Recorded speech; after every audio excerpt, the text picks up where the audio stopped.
Herman Grech, who is the writer of the play, told me that he wanted to do a play about my mom and her life and her assassination and what came after.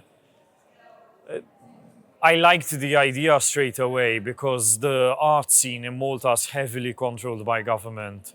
So the idea that someone would stage a play that is about government corruption, I saw as being a way to protest what the government was trying to cover up. A few days after my mother's assassination in October 2017, my brothers, my father and I realized that we inherited more than 40 lawsuits, defamation lawsuits that had been filed against my mother by people she was investigating, and that we would have to be in court before we could even go to the funeral to defend ourselves against the cases that had been filed against her. After this, we did a lot of campaigning to change the situation at a European level. We knew that there were other journalists in Europe who, like my mom, were being threatened with numerous defamation lawsuits. And we thought that this was a European problem that needed a European solution. So some MEPs, including David Casa from Malta, were brave enough to call on the Commission to do something about it.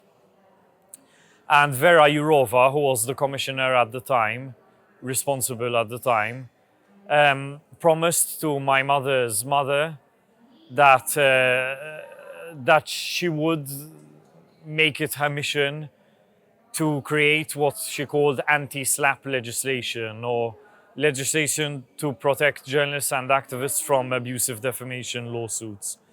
So I would say awareness about what my mother went through led through campaigning, through the passing of the European Anti-SLAPP Directive.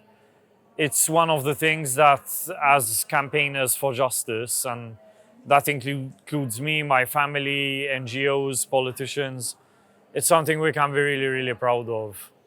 And I hope it has the result that we want it to have, which is to stop the legal harassment of journalists and activists.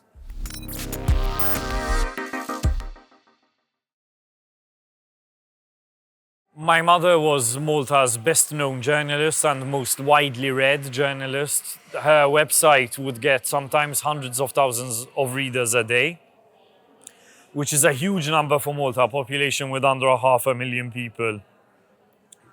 And she also had incredible sources. People trusted her. She vowed to never give up her sources, even if she was threatened with imprisonment. And she meant it. People knew she meant this authentically, so they put even more trust in her, I think.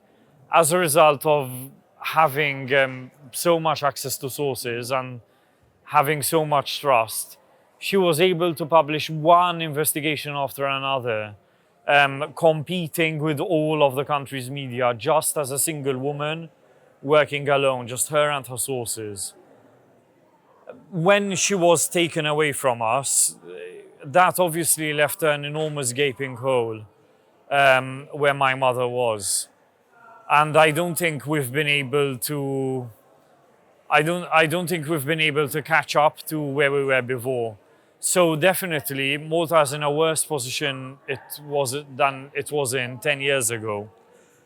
I mean, the foundation that I run, the Daphne Caruana Galizia Foundation, has done a lot of work to support investigative journalism in Malta.